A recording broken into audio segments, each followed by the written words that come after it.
Hi everyone, thank you for sticking with us. And yes, we are back. It's been a while. I think a month or two that we had our last recording. Yep. So thank you for sticking with us through this journey of creating awesome and area content for creatives and designers. Usually being our major focus point or focal point. I don't think I want to take content creators as a focal point. If you have the passion, this is a side note. If you have the passion to create content and join the team, I would okay, actually do just send me a message on Twitter, JJFolorunso, JEJEFOLORUNSO, and telling me you like to join the team, and I'll reach out to you. We'll have better conversations and figure things out from there. Yeah, so today we're beginning a new series titled Design Founder Series, with one of my favorite design one of my favorite design studios out there. I don't know a lot of design studios actually. I don't know a lot in Nigeria. I probably just know one out of the country, I think. Yeah, but the name of the studio is also a bit wild. I'm still going to ask why that name, and me liking the studio or the agency. It's not because of the relationship I have with the person, but because from afar I had admired what they do and actually who they are. Their way of work. I had seen some pictures. I had seen some really pictures that pass across good culture between each and every one of them. So today, the name of the studio is quite wild. I've said that already. So today I have with me the co-founder of Rogue Studios, Chidi. Thank you for being here with me today, Chidi. How you doing? I'm very well. Thank you very much. Good day, everybody. My name is Chidi, and co-founder of Rogue Studios, and it's a pleasure to be here as well. Yeah. Also, before the recording, I had written that I was going to tell him thank you. You have a nice space here. But I think that's upon seeing it, I don't think that there are words to describe it. This is maybe the first time I am being in an environment with more than 5 techies, like in a proper workspace. Actually, I think it's a great. No, I know it's a great site. So thank you once again. Thank you very much. Yep. I'm honored. Yeah. So I think I want to start with how the name Rogue Studios came about. Okay. Okay, so this wasn't our first shot at a name. Okay. Yeah. Okay, and then we've been doing this for quite a while. We started conceptualizing this from school. All of us co-founders were course-mates at some point. Architecture, Yabatech. Right, so but that's where we started doing the whole design thing. We started out as Hive Studios. We were younger and inexperienced okay. at the time. So, but we're going to go with Hive Studios. Hive being there were 7 of us, so it was just everybody coming together to form one thing. So like a hive, like a beehive, everybody working for one common goal, whatever the common goal of a beehive would be. Yeah. So we tried to register that name, but it was already I think taken in Nigeria. So of course, if we're talking worldwide, there are tons of Hive Studios, even Rogue Studios. But in Nigeria, we couldn't register Hive Studios because I think there was already a Hive Studios, maybe a photography studio or something. So we needed to come up with something. And then thankfully, we made that roadblock because I think that Rogue Studios is a more profound name. Yeah. Being that, so the name came about as a result of right from school, we were already being seen as oddballs. Oddballs being that we would in some cases skip class because we had a project to handle. We would, and then we had a lot of people tell us that you can't make a thing out of 3D visualization. You cannot say you want to take on 3D visualization as a full-time thing, okay. Right? So, but we just felt like it was possible. We know that we took case studies from companies outside. So to a large extent, we're doing things upside down to a lot of people. So which is why we came up with the name Rogue Studios, say out of the norm, non-conforming, So that is how Rogue Studios came about. And then of course, it sounds nice. Yeah, it does sound nice. So that is beyond all of the backstory behind it. It sounds nice. Sounds nice and different. Yeah. I think most people, the kind of names that they want to pass across be formal names. Yeah, right. Very, very. Actually, because of how informal the name is, we had some problems registering it. It kept. I don't know who the agent that is There's at the CSE side that was supposed to approve the name. I don't know, maybe the person is a very religious person, but it kept coming back with an error saying the name is misleading, means you are a bad person. I can't remember the exact words they used, but Yeah. it was something about misleading, fraudulent. And I'm like, it's just a name. Companies outside they use rogues. It's just a name. Let me have to deal with the fact that my clients think I'm a fraud. Okay, My clients exactly. don't mind. Right? So it was a lot of work. We had to like take a different route. So maybe it landed at a different agent's table and then they approved it. But yeah, Rogue Studios. Oh, I like the name. I've been in different scenarios where I've had to maybe pick different names. I probably have been picking from our names. I think Right. knowing the name Rogue Studios has changed my mindset. Sort of, Yeah. pick something different. It just has a nice ring to it, and people I think people instantly want to. What is this? What are these guys doing? Why? Yeah. Why is it such a weird name?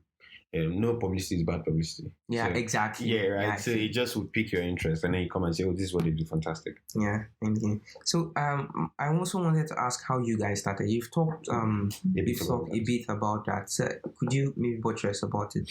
Yeah. Okay. So we Yamatech HND1, ND1 and 2, HND1, HND2, that that Yeah, flow, right? So exactly. in HND1, I think HND1, we were already friends basically, Sha, because we already used to do some work together. We already used to we sort of found ourselves, but we didn't have any like do anything together kind of mind. It's not like we knew we were going to do anything together. So, but there was a project we got a client project that we got that needed us to come and work together on it. And then it was after that project we began to see the possibilities of actually doing stuff together moving forward.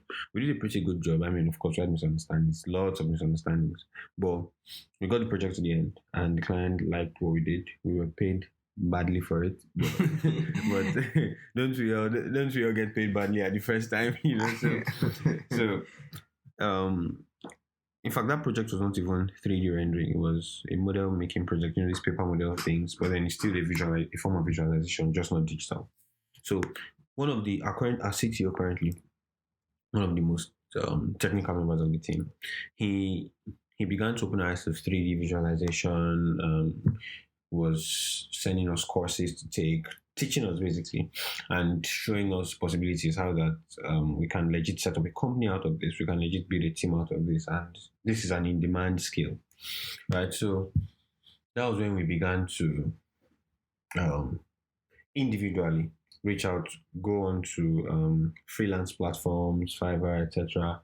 And then we would get one or two projects badly paying, but I mean, it was in USD, so it was not so terrible when you convert it. And then given where we were at the time, so we'd get a couple of those. I mean, some of it I would not be able to handle, or the next person might not be able to handle. So we need Harry. Harry is our CTO. We need his, okay, what do you think about this? So what that did for us is it forced us to work together. Yeah, to a large extent, it made us have to work together. Basically, Harry is helping us with this is what we need to do, this is how we need to go about it, etc., etc. And then we're doing it together. So then we used to, I think we were on IT. Actually, we were on IT at the time. It was even before HND. IT means you're supposed to be home, working from home. There's a 1 year IT, but because of our association and how that our company, I mean, by company I mean being together, not Yeah. necessarily company as a company. Yeah. We enjoyed our company and we saw the value in our company and how that we can do these things together, learn together. We would come back to school after we'll come back to school, sleep in school, go to work from there. So in the night, in the evening, that's when we used to do the learning 3D modeling. We're just trying to learn because in architecture, everybody does 3D visualization to a large extent, just not as detailed. So what we're learning was what the other people did not know, what can help us stand out. Yeah. So we're learning furniture models, we can modeling items, generic items, as against what you do in architecture where you model a building. So it was on that basis that we began to really form like a strong circle, and then we'd keep ourselves updated on progress. We'd sometimes go to this person's house. Our creative director right now, his house was one of our major bases. His mom was our mom. Okay. We'd go there like a whole weekend, and then in his room, we're just constantly, okay, we're watching videos of, wow, look how these guys did, it's crazy. Just, remind ourselves what's possible, etc., etc., etc. So that was basically how we started. And not every member of the team was in on it at the time, but as we went along, everyone began to, current members of the team, some of the people that didn't get in on it at the start we began to put them in, the same process that happened with us. We began to share it on for the computer, we created on them as well.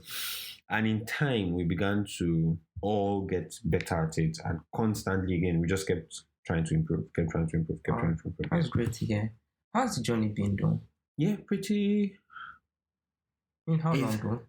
It's been okay. So we registered formally in 2019, but we've been doing it since. I'm not going to count school when we're doing it. I'm not going to count because we didn't really do any serious projects together in school. We did a couple, but we had a lot of challenges. Bad laptops that were not strong enough. We've had our own share of ups and downs, really. So, but let me say, our first major project came in 2018 from one of the freelance platforms as well. It's and a furniture designer from California. So she wanted us to do like one furniture piece. We didn't know she had tons she wanted to do, so we just did that one. When I look back at that render, it was terrible, and I don't know how that render got us the job, but it was nasty. It looked ridiculous, but for some reason, she liked it. Maybe it was the communication because so we are not the very best when it comes to the international space. I would say we're the best in Nigeria. I was not here before, but I'm here now. I would say we're the best in Nigeria, but internationally, not particularly. But we make up for it in other areas with communication, willingness to take revisions as many times as possible. So maybe that was what got us the job, I don't know. But on that job, for that client, after that one job, she brought tons of it. And it was that one client that got us our first office, that when I say first office, first apartment, because it's not like we receive clients, we just work together and live together as we do now. So that was pretty much where the journey officially started. So we got that apartment, very small apartment. There were 7 of us, but the apartment was a 1-room and parlor. Yes, and the 7 of us lived in that 1-room and parlor for 2 years. So 2018 November was when we got that place, and we're there till 2020 November before we moved here. So, but the journey has pretty much started from there, and then it's been all of our clients then were coming from freelance platforms, Fiverr, basically. Okay, and yeah. I think you probably would have heard before we moved here. I wish you could see here, Sha. So, okay, so what's been some of the challenges you faced so far, though? Okay, I think one of the most glaring ones would be relationship being amongst each other. It's not one of our biggest challenges, but it's just one of the challenges you would expect, because we're talking 7 people in 2 rooms. By 2 rooms, I mean a room and a parlor, right? And you are basically in each other's faces 24/7. We are all introverted to a large extent, so it's not like anybody's going out or going home. We're all sitting down in the same house together. We're seeing each other's faces every single day. And so there was that. It wasn't so much of a challenge because somehow we've made it work. So it will just be slight misunderstandings and trying to understand each other better. And those are challenges that got cleared out over time. So let's say we had them in the first year, right? It's mostly been, any other challenges would be maybe proficiency, meeting some clients that unfortunately you can't be good for every client. True. Right. So one of the challenges that every business will face, irrespective of what you're doing, is that client. And I think at first it used to get to us because it would now make us feel like, what? Sorry, no vulgar words here, right? I curse a lot. I'm going to try my best. like what exactly are we doing here? And why are we even sure this is a thing? Are we sure we can make something out of this? So there'll be moments, there were lots of moments like that when a client blatantly just says, this is trash. Trash isn't the vulgar word, yeah. It's fine.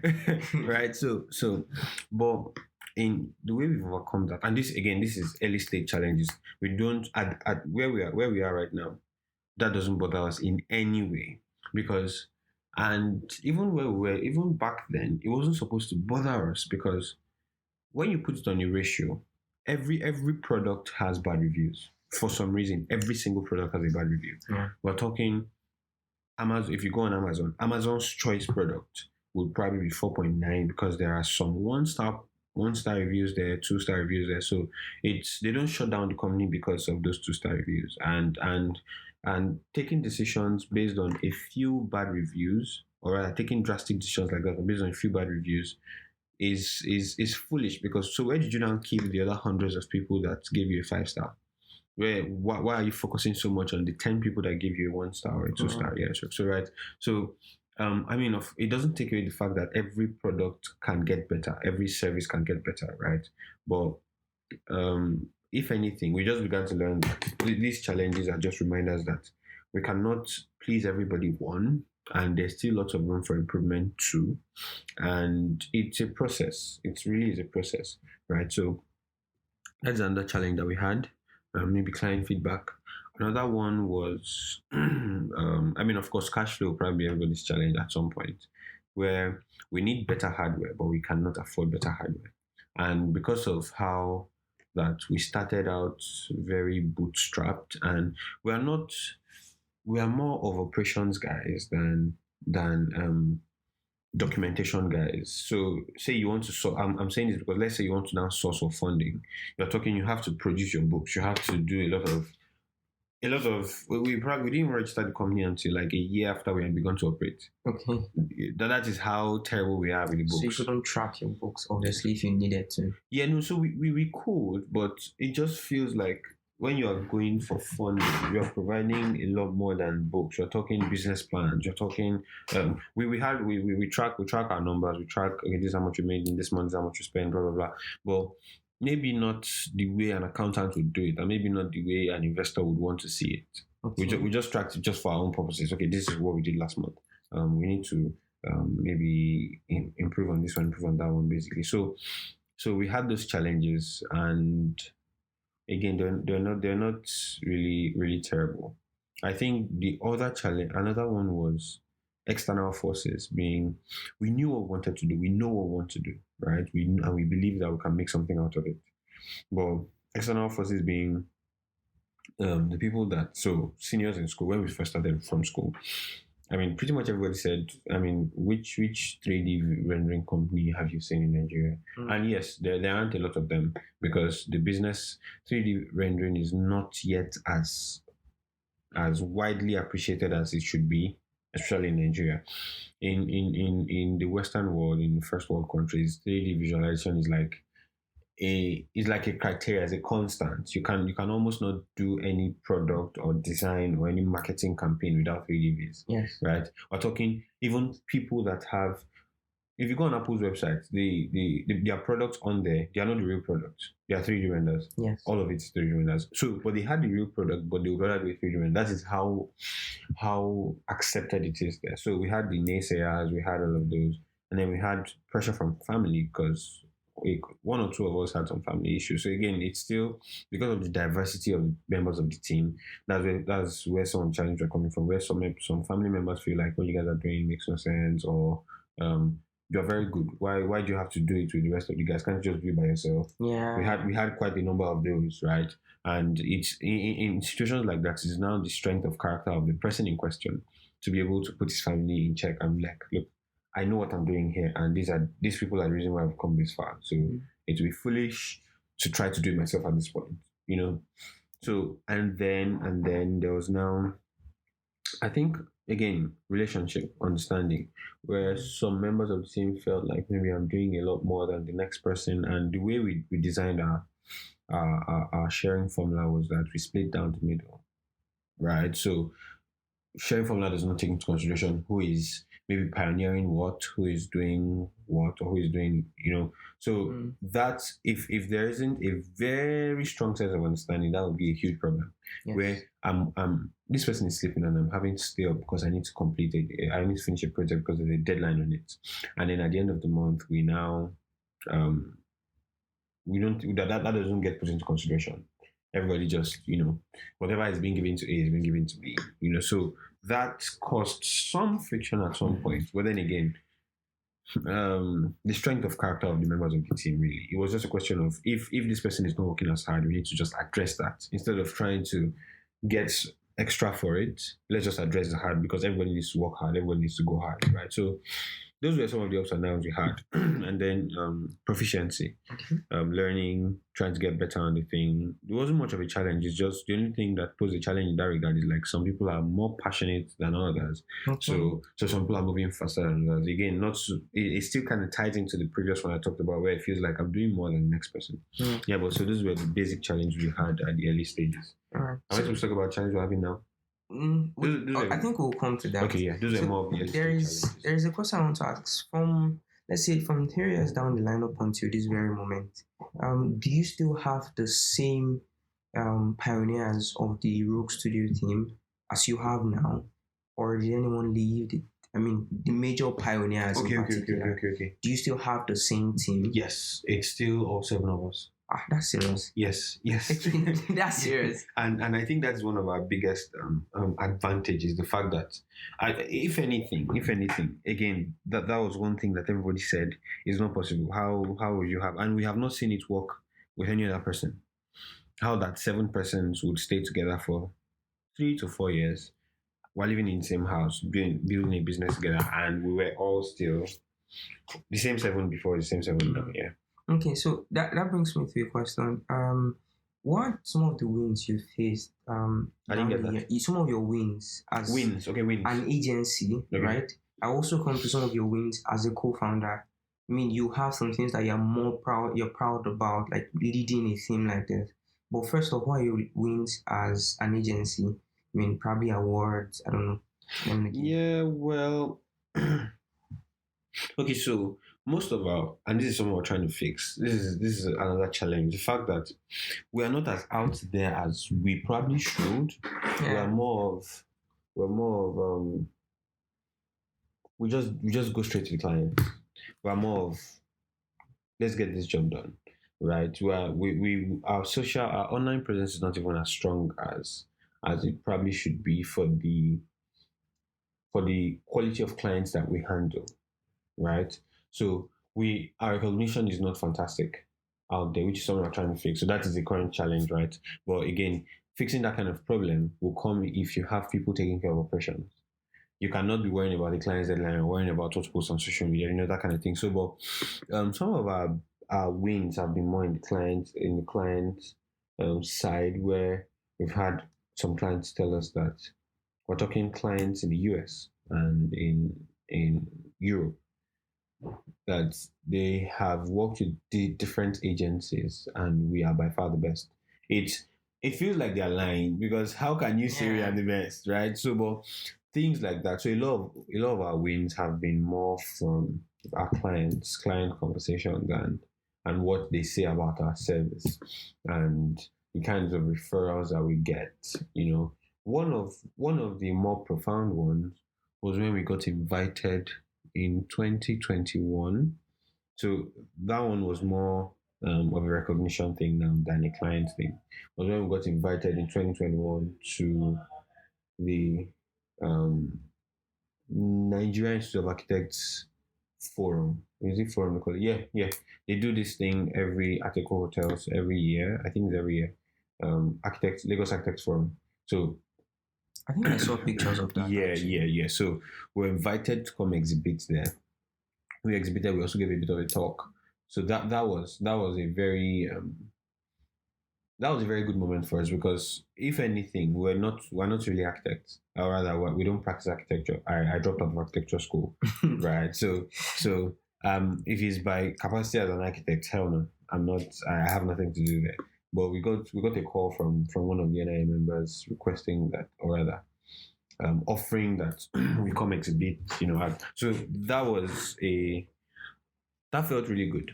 Every other thing, and that is the only out there thing that we've done, really. The others have just been, clients, the kind of referrals that we get, the kind of reviews that we get. Those are our own personal wins, really. I think it would be great for people to know, first off, know Rogue Studios, like interact with them. I'm trying to put it in a different way. for example, if you want to check past things Google has done, all you need to is preferably just check online and you see Google, you see okay they actually did this. I'm just using Google as an example. They did this, they did that. I think it'd be great to see that for Rogue Studio. I think he exists on the website because I checked that. Yeah, no, it was just so again, lots of things to work on, and we are by no means where we are supposed to be, or where we think we should be. By no means, no, right? So we're talking, we're supposed to have like a blog where we can talk about team, talk about work processes, talk Case about studies. case studies, projects, case studies on projects, past projects, even case studies of the way other companies even run operations as regards how they handle projects and things like that. But so we're still, because of the fact that we have been running it, only co-founders have been both in management and in operations. It's been difficult to now take care of those other ends, and those other ends are we have been more profit focused, and we just staying in business, right? We have stayed in business, but at this point, we now need to begin to now take care of all of those visibility and things like that. So yes, you're very right. By all means, we need to have, online presences that will tell these stories better. Okay, so I know that starting out is really challenging for anybody. I had my challenges starting out. I think when I look back, I'm actually always grateful to those challenges or for those challenges because I think that they've in different ways they've shaped who I am. They shaped how I've been able to approach my work and I've been able to approach so many things. So starting out to this very point, what are some of the principles you would probably tell someone, maybe a younger you, I don't know. Yeah. I feel I get that question. Hold on to, right? I mean, because obviously at the end of the day, you would obviously succeed, you would obviously make it. But some of those principles that you need to hold on to while starting out. So I mean, that's where the question ends. Okay, so for a younger me, or let me put it this way, for someone who is doing something that is 100% bootstrapped, like you're doing it by yourself and you're not getting funding, you're not. I think one major thing I'd say is don't take profit. Okay. Yeah, don't try as much as possible not to take more profit than is necessary. But don't take profit.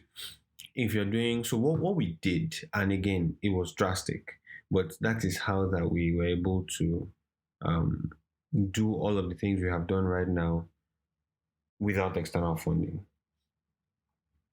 Our net profit, if we do a net, we would only take 15% of our net profit. The rest, 85%, goes back to the company. How is that? Yes, it's crazy. How is that possible, right? But and when I'm saying 15%, there's 7 of us, so that means 15% divided by 7 people. So each person is doing some maybe 2 point something percent, right? But then again, you can now model this whichever way works for you. We could do that because we were earning pretty well. I mean, by the time you do USD conversion to Naira, we're talking, of course, you would earn pretty well, right? So we're earning pretty well to get by. We're living in a very small apartment. Our rent was maybe 200,000 Naira per year. Very small. And then any other operations, power, water, food, it is not grossing to a lot more than that. Let's say at worst. I don't know what the numbers are, right? But we're able to do that, and we had, or rather, the team had some money, but that we intentionally said we're not going to touch. This money is going to go back into team development, because you would grossly, as you go, as you do more work, you're meeting more clients, you're meeting more demanding clients, you are also even trying to reach bigger clients. I think that the bigger the clients, the more the expectation from you. So if you want to take on more projects, you need maybe better hardware, you need more skills, you need all of those things will come at a cost, and you need funds to run that. If all of your profit is going into bettering your life, your business would most likely suffer. So one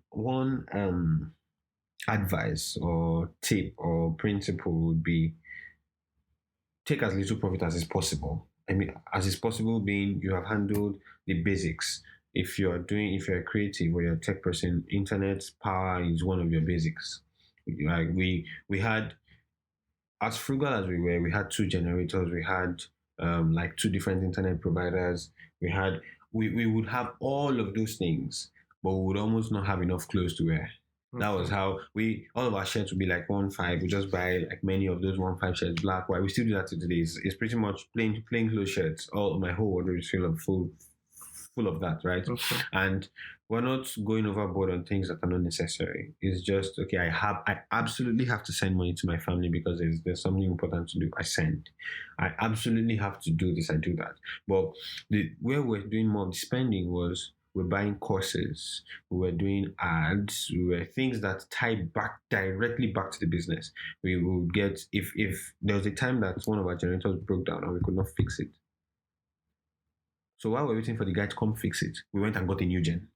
Wow. That is how drastic we can be when it relates to work. And I think that is one of the things that has driven us so far. We had an AC in the house because of course we need to be comfortable while working. And when that will go bad, we would fix it instantly. And if the person is not coming to fix it, we'll get a new one. And then when he fixes that one, we now find what to do, maybe sell it or maybe put it in another space or just keep it as a spare. But everything, all of the financial decisions we're making, we're tying directly back to the business. And there's only so much a business would require, really. So it means that you would also even now have funds that you have kept away that you can use to do other operations, really, that still tie back to the business, or even for growth development. So we're able to change out PCs, get better hardware, all of those things because of our profit taking structure, right? So that's one. I think two would be um, um, client satisfaction. Really, it's one of the things. Okay, so there will be times when you probably, I don't, it depends on the channel where you're getting your clients from, but there'll be times when you would not get um new clients. There will be periods like that, and you would the people that will keep your business going will be your previous clients, and that relationship can only come if they were treated right on the first, second, and third, whatever. So we have a policy for the kind of work we do. We would go over a client's revisions we'll go over a client's project as many times as is necessary to get the final thing done. It sometimes shoots us in the leg, sometimes, right? And we sometimes try to find a fine balance between it. But that offer, and we build, or rather we are very vocal about it. We would tell the client, or rather would say, we take pride in the fact that we would work on a project till the very end, or we work on a project as many times as necessary till you are satisfied. We say it out there, right there, so that there's this feeling of this person was going to be a strong one for me. To a large extent, that helps us. And we put a caveat at the end where, okay, if the revisions get a bit too much, we'll have to charge you a small fee, but it usually never happens. That is how we legit compose a write up that we just copy and paste to the client, talking about that in particular, right? So, but it just helps us. It just gives the client a feeling of being valued, and these people want to go the extra mile for me, basically. Even in some cases, there have been some cases where we had to um, go back on that. Not go back on that. I mean, the revisions were quite a number, and then we just listed out like we've gone over this like 6 times. I think that at this point it would be fair that usually we don't even have to get that far because honestly, most clients for the kind of work we do, most clients already have a picture of what they want in their head. They just need you to visualize it. So you might need maybe 3 or 4 back and forths to get it to where they want it to be, right? So usually it doesn't come back to hit us in the back, right? But and what it does for us is the client feels very good about your service and they want to come back again. Another thing is communication. Like everybody wants to be talked to. So unfortunately, so even clients when you're working on a project. So this is pretty much me talking to creatives like us. I mean, there are some in some lines of work, this might not apply. In some lines of tech work, this might not apply. But so you're a designer or kind of what we do, there'll be there'll be periods in between where you are working on the project, maybe a 3 day period, and the client knows that I'm not getting this back until so date, which is 3 days away. But in between, we would just come say hello. We're just stopping by to let you know that we're working on a project full throttle. and you'll be getting this at so date as specified. It just gives them a sense of we didn't hack this early enough, and we had, so the work would be good, but the client would just feels like, in fact, they might not even rate you badly, really, because I mean, rating is based off of the work, the quality of the work, right? But that excellent communication, that constant communication, again, not constant so that you're a bother. It's just, hi, trust you're having a good day. Just let you know that we're working on this and we're at so place, and by this time you should be getting this. It's always met with the response of, oh, thank you very much for the updates. I'm looking forward to seeing it. At the end of the day, we've had projects where the final result was not so great, but because that communication was there, the client feels like we're friends in some way. So beyond the business communication, we try to build a relationship. So I to a large extent, let's say, well, not all of you can't do this for all of your clients, but say 25% of our clients, I know their kids' names. Wow. Yes, I know where they work. I know where, things like that. And again, this does not work for everybody, because some people feel like, why are you asking me these kinds of questions? So it's important that either that you're a very good communicator or you have a communications expert in your team. To a large extent, I'm that person for my team. So my team has pretty much everybody that does everything very well. So we just try to share it into that. So I handle most of our communications, such that, so if you're my friend, Jerry, if I were to give you a design project and I give that same project to someone else, if what you deliver is maybe 5 or 10% worse than what the other person delivered, unfortunately, because of our nature as humans, I would, to a large extent, tend to give you credit or tend to give you the role or something, because there's a bit of a relationship between us. Exactly. And because we have communicated in the past and you are my friend. Yes. Right? So we have leveraged on that because again, there's always room for improvement, and you are not the very best person out there yet. So when you leverage on the friendship part or the human side of the human bias for friends or relationships, it will cover up the room for improvement that you have on your work. Right? So a lot of times, like there's this client, that same lady I told you about, I know her husband, I know her daughter, and we will just constantly just checking on her birthdays, we'll send her cards. So there's a relationship. And I feel like it blinded her to the flaws of our work because she would be like, so one time she was like, oh, that she needs to redo some of her 2019 collections, that they were done by one of the artists and it was terrible. It was so terrible that she needs us to redo it. She sent us what the other person did. And between God and man, I feel like that job was better than ours.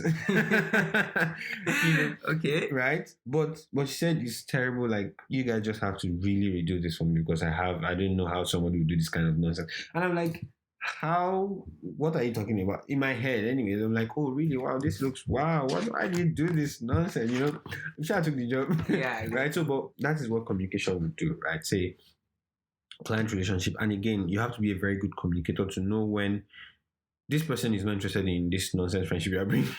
So you know that this person does not, this will not work for this person. So just move on, go and do your best work. That is where you be able to retain this person from. But more often than not, we have relationships with our clients.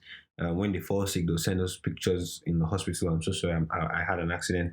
That kind of thing. It becomes a bit tough. I know not. It might be a bit more work, but it pays off because they would more easily refer you to their colleagues. It's overall a 5-star service for them because as you go along, you realize that service goes beyond the quality of the work. We're talking there's quality work and there's quality service. Yes. So you need to have a 5-star on both fronts to retain your clients, basically. Yeah. So that is, I think it's basically that communication. Try as much as possible not to take only as much profit as is necessary, at least for the early stages of your business, to get to a point where your business is such that it can sustain you and itself and every other thing that wants to, and every other challenge or whatever it is that comes up in the business, right? And a lot of times that doesn't happen in 2 years. I don't think we're even there yet. It's a continuum. So again, as little profit as possible. You are not yet going to arrive, or rather, the business is not supposed to bring you to arrive yet. You are supposed to still do this for a while till before you can now say you have arrived, right? I have a couple of friends who probably even work as hard as we do, but the difference has just been the fact that they are very quick to get the new shoes or get the cabinet of shoes and things. I don't know. It just, and I think that is the difference between us and them. They do good work, right? They do not as good work as we do because we have also invested money and time in development. We're talking learning and all of that. So again, the reason why we can do that, or why we could do that, is because we had the cash flow to handle that, and that came from a place of being as frugal as possible. Frugal on your personal life, but not frugal with the business. If the business needs drastic decisions to move forward, if the business needs you to go all out on ads, if the business, as long as you would still be profitable after making those investments, why not go ahead? But not so frugality, not in the business, but on your personal self. And then communication, like we said, and then constantly trying to get better. I think investing in getting better really, because there's always room for improvement, and if you don't try to close up that room as much as is possible, you would fall behind. So it's basically those. And then I think having a team is really, really important. But more important than having a team is having the right team. You might be, in many cases, you'll be better off by yourself than having somebody who does not have an understanding as you are talking. We're talking sharing the same, beyond even vision, sharing the same ideologies about money, sharing the same ideologies about family, about relationships, because those are the things that can easily mar the team. I mean, after we started what we're doing, a lot of our colleagues saw it and felt like this is fantastic and we want to recreate this. I have, off the top of my head, I can mention like 2 or 3 that came together. There weren't as many as 7. 3, 4 of them, but they disbanded because. So I would not say that it's easy to. What we have done is easy because we're talking 7 persons together and going so long together, right? It's something has to break people up. Something always, especially money. Money often is always that factor. Somehow we have been able to look beyond it and see that there is a bigger goal than any money we want to talk about now will not pass 1 million naira, 2 million naira. As per say, everyone wants to share money, each person gets maybe 1 million naira, 2 million naira, 3 million naira. We're dreaming Elon Musk levels. We're dreaming those kinds of things. So with that kind of dream, so again, that's supposed to now be, if this person shares the same dream with you and shares the same ideology, that is the only place where it's like we should be fighting over 10 naira, right? That's ridiculous. So everyone needs to feel like 1 million naira is 10 naira. Very difficult. But then that is, if you see it that way, there will be you even when 10 million naira comes, this is not the end game. We still need to, so why fight over this when we have that thing? So it's just ideology. Again, very difficult to build because we've seen a lot of people try and it just somehow is not working. If that person is better than the next person and feels like they need to earn more than the next person, the difference in the earning might not be more than, I don't know, some few thousand naira. So why break the team over that? Again, very difficult. And if you cannot find the right team, you should probably just go it alone and then employ the right team. I mean, if it's staff, you can tell staff what to do. You can direct what staff does. It's a bit more difficult if you are all partners that have equal shares in the company. Everyone can get a bit headstrong. So if you cannot build that team, just get your earnings up to the point where you can now employ that team, such that these people believe in what your company is doing. They get paid a monthly salary, and you have the autonomous decision-making power over the company. So that way, nobody's being headstrong about anything. I mean, you pay the salaries, and then but I think a team is very important. If you cannot have that team as co-founders, have that team as employees, such that they cover loose ends. There'll be lots of loose ends. I mean, as you go, for starters, you would do well as a freelancer. But if you want to go long, maybe you need to become an agency. You need to become a company at some point. And a company is formed either by co-founders or by employees, whichever way. So depending on which is easier for you to put together. Yeah, you made a statement about 1 million naira being too difficult to say as 10 naira. But at the end of the day, it's equally easy. because once you cross that boundary of 1 million naira, I think you begin to see Yeah. every amount of money as small. Yeah, it's all a milestone. It's all a Yeah, milestone. It's all a exactly. milestone. Yes, So yes. yeah, that's great. I reached out to some. Actually, when I was planning, when the series was in plan, I reached out to a friend. Actually, I had the conversation with a friend, and I mean, she sent two questions. The first one was, how do you retain tech talent? Basically, this is the hiring and firing business. Because I don't know how it works here, but you figure that it's number one, it's a hassle to hire people, and it's also a hassle to fire.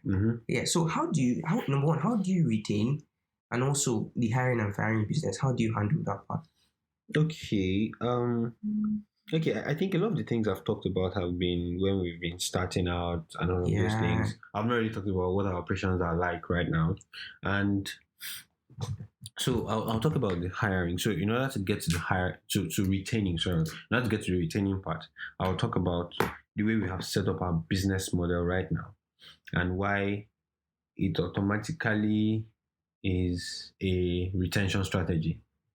So our office is here in Lekki 2, Orchard Road, somewhere not far from Chevron. This is where we live, and this is where our office also is. We have set up our business models before we again. I would not.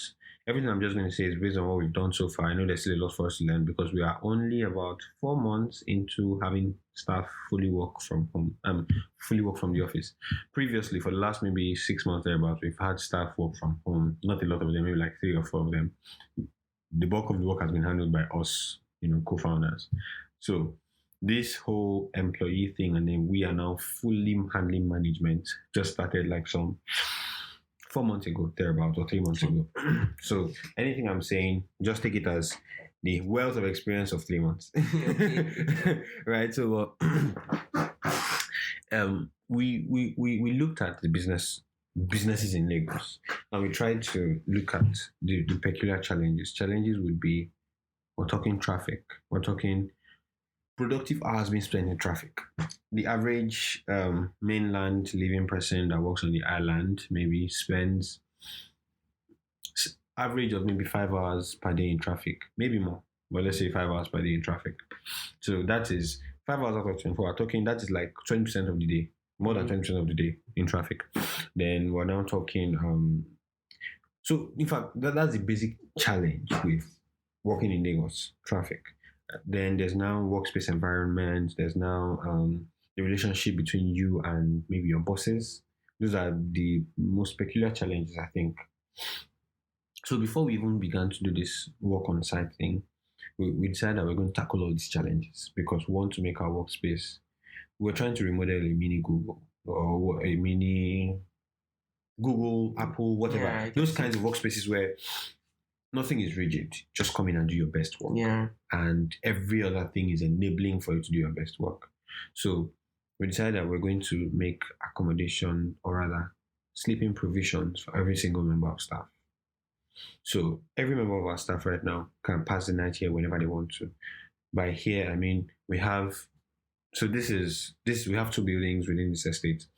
One of it is where the staff stay. Then here is where they currently work. We're going to migrate to work there as well. So that building serves as Rogue Studio. That just becomes our house, right? So, but we took care of that. So you're not having to deal with traffic. You can decide when you want to go home. You can decide the day that you want to deal with traffic. You can come in on Monday, go back on Wednesday, resume on Thursday morning. So you are dealing with traffic only at select periods of time during the day. Then we're all young persons. Our average age is maybe 26, 25, 26.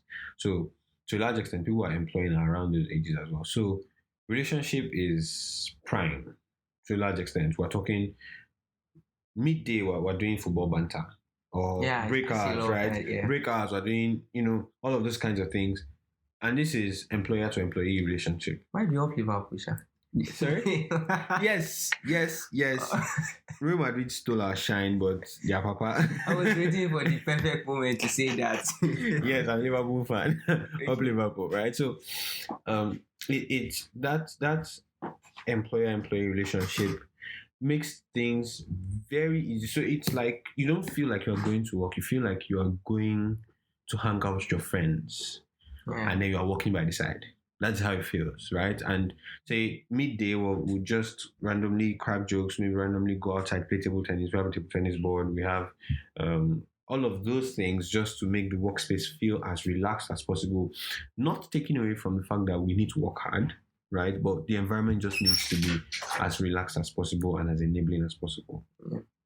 So that we also have a chef who makes daily meals for us every single day. Every member of staff is catered for daily as per feeding.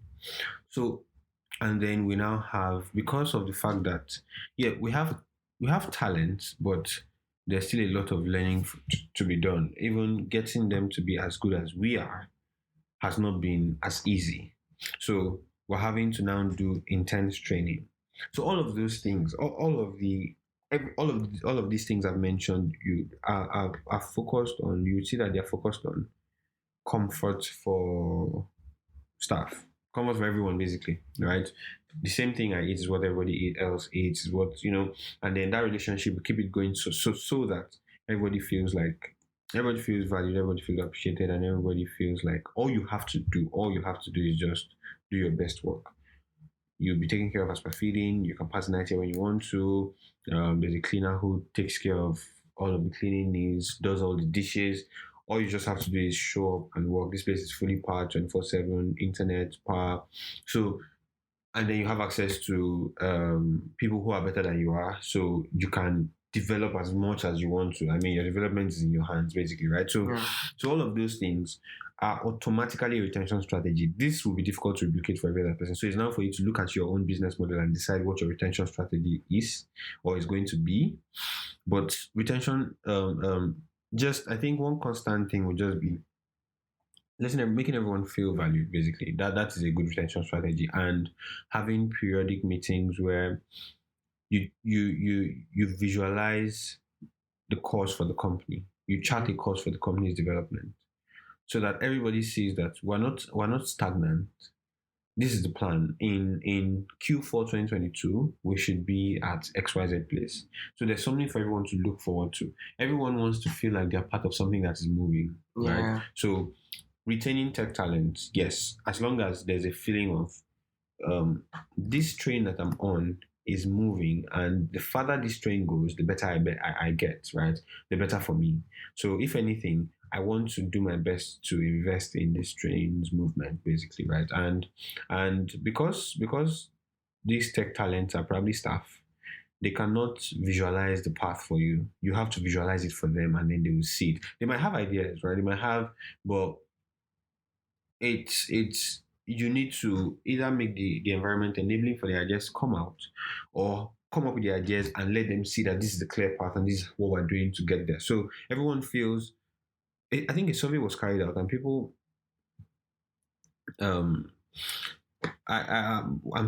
talking about this because there's now the financial motivator. Yeah. Unfortunately, there's that. Not unfortunately, actually. I mean, money is what makes the world go round, right? So, fortunately and unfortunately, right? So, but a survey was carried out, and employees were interviewed, and they said they would prefer to stay in a place where they feel like part of the process. They might not earn as much, but they feel like part of the process, and they feel like their inputs are being valued, and that there's a clear path for progress, than a place where they are being paid better than the other place, but it feels stagnant. So again, this defies common sense. I mean, commonsensically, I want to just earn as much as I can earn, right? But it comes to the fact that, say, we are at the end of the day, we're psychological beings, and we don't that feeling of progress, that feeling of being valued and being a pivotal part of that progress, or being even not even pivotal, being a small part of that progress, you just feel like, I want to stay here, and this place has, so then there's now the whole workspace energy, trying to keep the workspace as friendly and as not casual. I was going to say casual, but not casual because, again, we are human beings. That there's a fine line between having a casual workplace and having a lazy workplace. Yeah. So we try to also now clarify that these are work hours. We can vibe, but we need to constantly produce the best and the hardest work that we can produce in these work hours. Beyond this, So again, this is 3 months of experience. At first, we started out as extremely casual. Just during the day, we're just winging it. How you doing with that stuff? Okay, please send me the file. Let me take a look at. But as time went on, we realized we're falling behind on timelines. So again, it does. It's not to take away from the fact that the workspace has to be as relaxed as possible. You also need to bear in mind that it's a workspace. So we had to overhaul all of that. We legit had a meeting where, okay, it feels like this extra casual is affecting our productivity. I mean, during the day sometimes we're playing music, blasting music while working.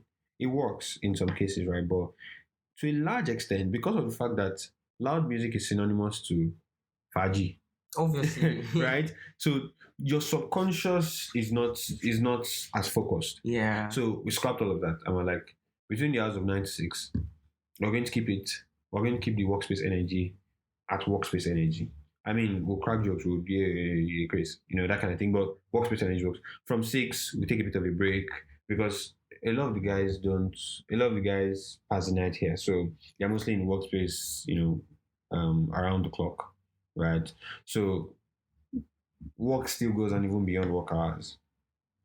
But then that is where we now keep things a bit more relaxed, a bit more, and then we just now have, say, sometimes we block out days where we want to just, today we're going to just maybe spend the first half of the day doing a team activity, catching crews, catching trades, maybe it might even be a tutorial in a relaxed environment, things like that, right? And yeah, so basically that. It's just retention as per let them feel it like a part of the process and all of that. That is the whole retention bit. For hiring, I think I don't know. It depends on your field, really, and then the hiring business depends on. It's a hassle, but it depends on your field, and then there will be peculiar methods of finding talents by field. I think, but it's important that the hiring process is because of the fact that firing is such a hassle. It's important that the hiring process is what's it called now, is detailed enough so that you are not stuck with somewhere that you will now end up having to fire. Wow. So maybe 1 or 2 tests, sit down interviews. We didn't do that because at the point where we're hiring, we just wanted to. Work had become frustrating to a large extent. There was a lot of work and we were extremely short staffed. We were doing 4-hour nights. We were working like 20, round the clock, and then you just sleep for like 4 or 5 hours, and then you have to come up again. So at that point, we just needed extra hands. We just did a test, and we just judged based on that test. But again, I'm only 3 months old in this, or we're only like 3 or 4 months old in this. So that was when we began to realize that there are some other things that beyond someone's proficiency or rather efficiency or beyond someone's ability, something like that at work, there are characteristic traits that would affect their work. Say we're talking how easily distracted are you? What are your ideologies of how responsible are you for your work? What are your ideologies of your workspace? What are you the kind of person that you would not take a call during the weekend because it's the weekend? It's the intensity of the work we do. So we have like 1 or 2 staff members who do that, and we're going to have to let them go, unfortunately. So, but because sometimes I might need to get a file from you. Please send me this file. The client needs to get ABC, or I just need to be able to reach it during the week. I mean, why would you turn off your phone? Why would you not take my calls during the weekend because it is not work hours? You need to. I think that especially for a startup, I know as the company gets bigger, you begin to have all kinds of people in the team, and not everybody. You have those kind of people that don't work at all during the weekend. But at startup phase, every single member of your team needs to be right, because these people are probably people that will form managerial members maybe moving forward, or department heads moving forward if they stick around. Yeah. So the energy has to be right, because if you're stringing along someone who doesn't feel responsible for what is being done in the company, you would have problems. So we're talking, there's this one in particular, you would try to reach him during the weekend, but okay, can you please send this file, or can you just open this file and we just need to change this color and then send it back, so the client's currently available to take revisions. So just send it back. So I mean, that thing is maybe a 30-minute fix, and then the response is okay, I'll do it, and then he just goes, or it's weekend, though. It's for a company that is going all the extra mile for you as per trying to ensure that you have daily meals, you have a place to stay if you want to. That is us trying to say that we are willing to go the extra mile for you. I mean, the least you can do for us is send a file. I mean, we're asking you to send a file. How difficult can that be, right? So everybody's attitude needs to be in sync with the company, at least for starters. Let's say your first 5 or your first 10 members of staff have to have the company's interests at heart, basically. So you said something that if you cannot start with co-founders, right, you hire hire the team. I mean, and you're hiring the team for certain reasons. You're paying the price as a company, right? Yeah. To meet their best needs. Yeah. I think because I'm trying to relate now more with what you're saying. I think it's only normal that certain very very little things can be done. I mean, those are extra prices that could be paid. Yeah. And at the end of the day, it's not, discover that it's not affecting a lot of things. You're not actually working. They're just some I mean, what you call as a friend, what you call some little how do I put it? Some little I'm trying to get your drift, so even though I've helped you, I'm still trying to understand where it's you're going. fine. Yeah. It's fine. Okay, so I'm coming from the part of understanding why they do that thing, because I think sitting down here, I'm struggling to get it. Right. I'm struggling to get it. It's again, it's not a rampant problem. If it was a rampant problem, then you know that there's something we're doing wrong. Yes. So we have about 12 members of staff, and we're only having that problem 1 or 2 persons. That's a pass mark. It just means that these persons have an issue with, or maybe this person's behavioral characteristics are just need some work. See, the bulk of the rest of our team, they can see the efforts that the company is making for comfort, and they are legit putting in extra miles. We're talking, some of them work as late as 1 a.m. We're not particularly paying for overtime. We just, at the end of the month, just do appreciations for those who really stood out. But these people are still willing to do the extra because they feel like the company is also doing extra for them, trying to go extra mile. The accommodations that have been provided, all of those things, we didn't put a price on them. By virtue of the fact that you're working with Rogue Studios, you have access to those things, and it does not even affect your end of the month salary. So the whole feeding, all of those things, every other thing is not even being, you're not being shortchanged for it. So the least you can do is do an extra mile if you're needed to. We have shown you that we want to go extra miles for you as well. Yeah. So we're talking, we block out 1 or 2 days in the week to teach. I mean, people pay for tutorial classes. I mean, if you want to even learn, it should not be on work hour times, right? But we're willing to sacrifice productive days to help you get better. So that is just, so for someone to be in that kind of structure, and when you need them to do a little bit of, help me send this or help me quickly finish this over the weekend, and the person give you an issue, it means there's a problem. It means it might not be a problem. Maybe the person is operating within his rights, fine, but you just don't fit into our structure.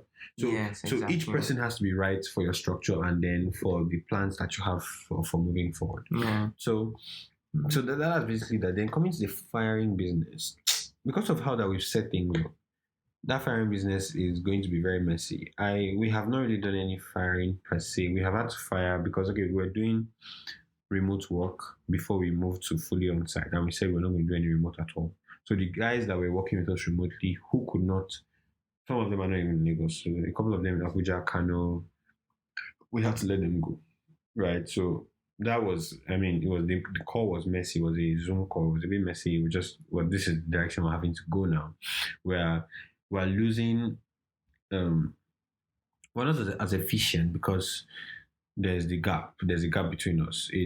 And because of the fact that your variables are so your factors are too variable. Power, you're not always powered. You don't always. Your internet is not as well. There are just too many challenges, right? In the office here, the company can control all of these variables. We can control. We always have internet. We always have this. We always have that. But we can't do that for you. So we decided to go fully on site. So we had to fire some guys then. It was not too difficult because these are people. Some of them I've never met them before. We only just talked via Zoom. That was how. So it wasn't. Yeah. So, but right now, these people, we pretty much almost live together. They pass the night at the sleeping quarters provided. Is like a 5-minute walk away from here within the same estate. Every single day, we're working from the same space. So, and then because of because of the relationship that we have, we're doing football banter every day. These people are like friends. So we have not had to fire any of them. I mean, we're only 3 months in. The least we can do is at least give you a 3 month probation period, after which you can now make a decision that, look, you have to go. Right? So it's going to be messy. We have not gotten there. So if you know anyone that has information on firing business, send me their podcast. So that's going. But then at the end of the day, unfortunately, you're going to have to take tough decisions. You're going to run a business. You're running a business. You're going to have to do a lot of difficult things. Say, even when we've had to do difficult things, even at this point. Say when this person is underperforming, and you have to call out your friend on his inefficiency. And it's important that you don't do it behind closed doors. It will be easy to do it behind closed doors. You can, guy, why are you doing like that? It doesn't make sense. You have to do it often. Well, depending on the severity of the situation. So you were talking where they're passing the night is 5 minutes away from here, and someone is still coming late. It is ridiculous.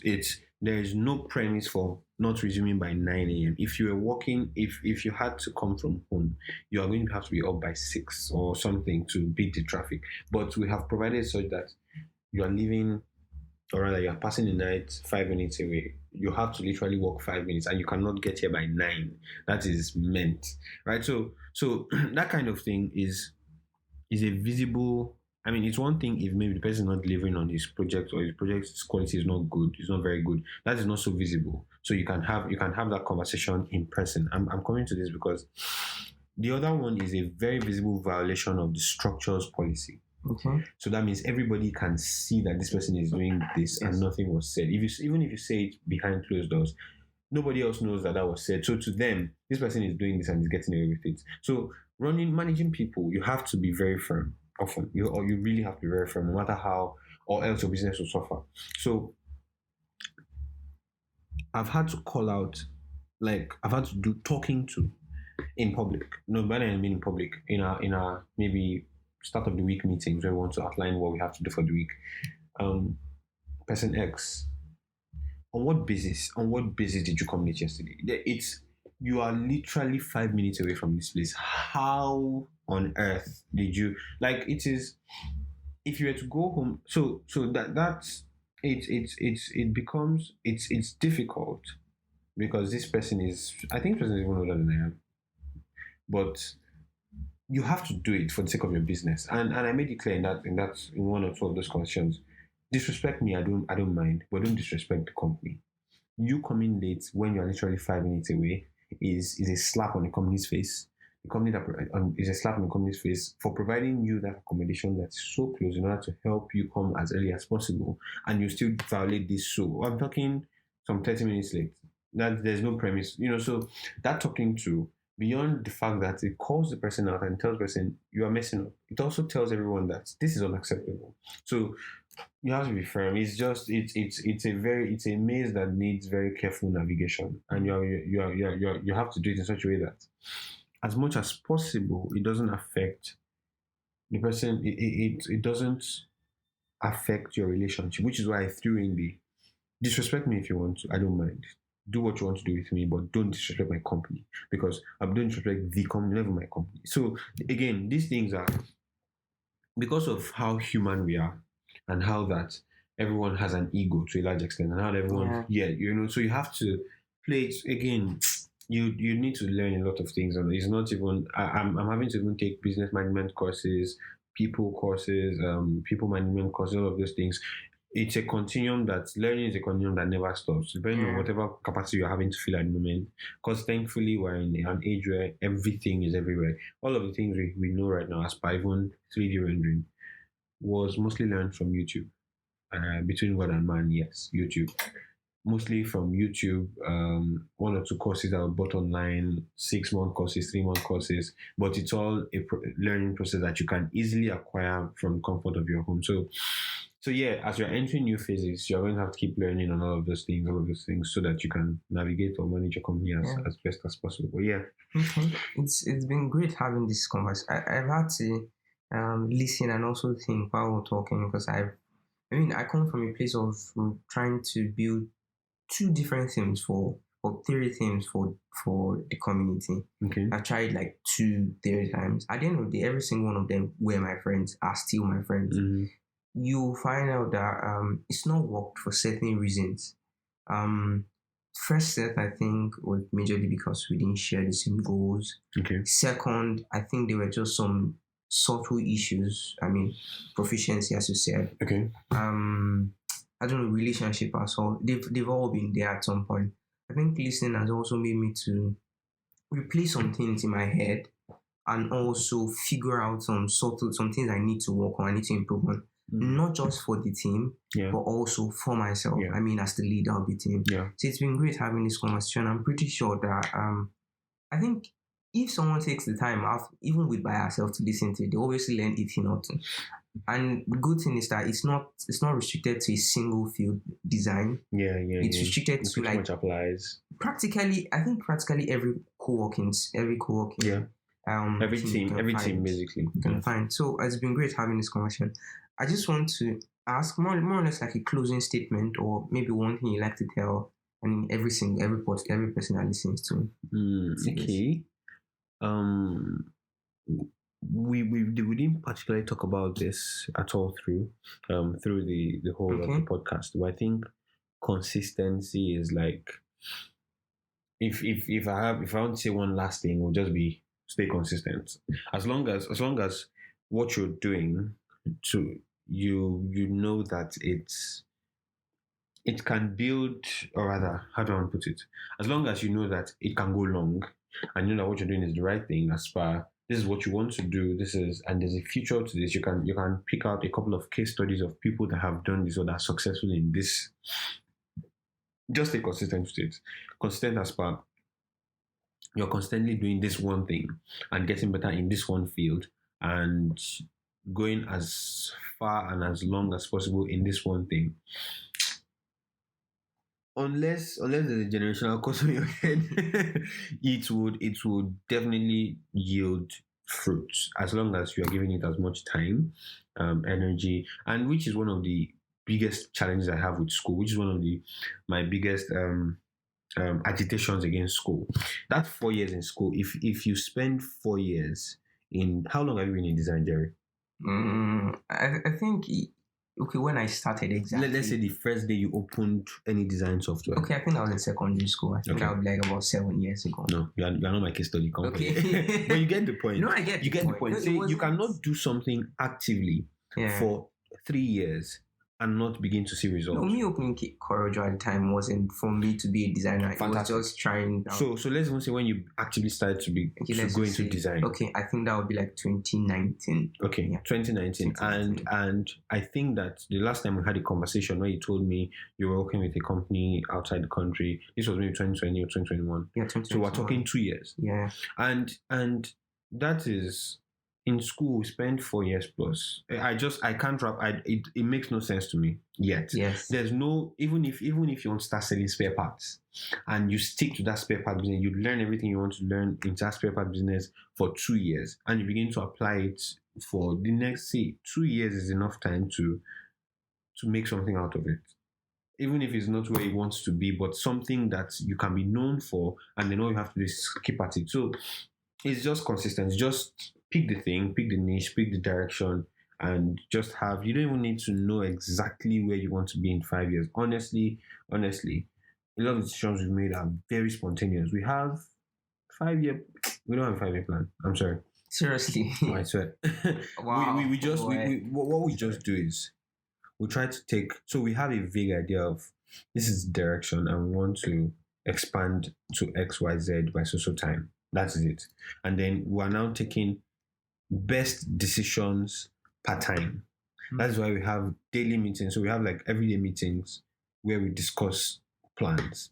So the plan might have been to do X, but in today's meeting we realize X would probably even land us in XYZ issues. And we're not even, for example, the desktop wanted to get. Okay, this was a conversation we had before the podcast started. Yeah. But the desktop would be very, very instrumental to what we do. But then in that moment realized, hiring would be more instrumental. So yes, there will be 5-year plans. There will be vague ideas of, okay, this is what I want to get, this is what I want to. But more important is that today you are making the right decision, and that given the circumstances around you today, you are making, or this month or this year, you are making the decisions that are best given the circumstances in that period, and you are staying consistent to the fact that one constant should be development and development. We're talking development as per skill development, as per team growth. As long as those are the constants and those are the core values or core principles that your decisions have to tie into, your plan can change per time. You can go around and then you can come back and track back, and as long as the end goal or the driving force of the decisions are these preset values or these preset ideals, just keep at it and just keep making decisions. And it's sometimes when I say we don't have a 5-year plan, I feel like that means you're doing rubbish now. But it's been 4 years now, and the growth has been consistent. Like, I can legit say that our clientele today wasn't our clientele last year, and where we are as per ability and the volume of work we can take on, and kind of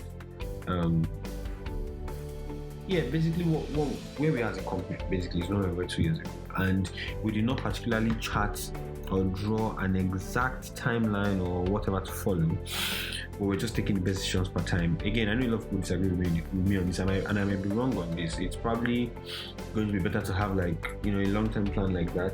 I mean, if it's definitely going to be better, really. But more important than that is that today, this month, this week, this year, you are doing the best decision you're taking the best decision for your business, and you are reevaluating the process as constantly as possible to ensure that this direction that you have pre-organized yourself to go is the right direction. I mean, trends are changing every single day. Work modes are changing every single day. People preferences are changing every single day. So what you planned 5 years ago is probably obsolete at this time. A 5-year plan is going to be obsolete by the 3rd year or the 4th year. So having a 5-year plan, you have to keep revising that plan and updating it such that it's the current resources, the current technology, the current staff still, that your plan still ties into the current trends, basically. Things are evolving now. Yeah, things are evolving. But then not to go from the initial inconsistency, just keep at it. As you're evolving your plans, just ensure that you're consistent in this is the direction, this is what you're known for, and then you go hard at it. And definitely 3 years, 4 years, again, unless there's something unless the deliverance based issue. but yeah. All right, thank you very much, Chidi. It's been great talking to you. Thank you for your time. Jerry. I don't know. I'm not commenting. Is this 77 minutes? Yeah, we're talking for. I was talking for 1 hour actually. Talking for about an hour, I think 14 minutes. Yeah. So well, it's been great having this conversation. I don't want to comment on this space again, but I'm actually blown away. And thanks for listening, guys. And I'll see you in the next podcast.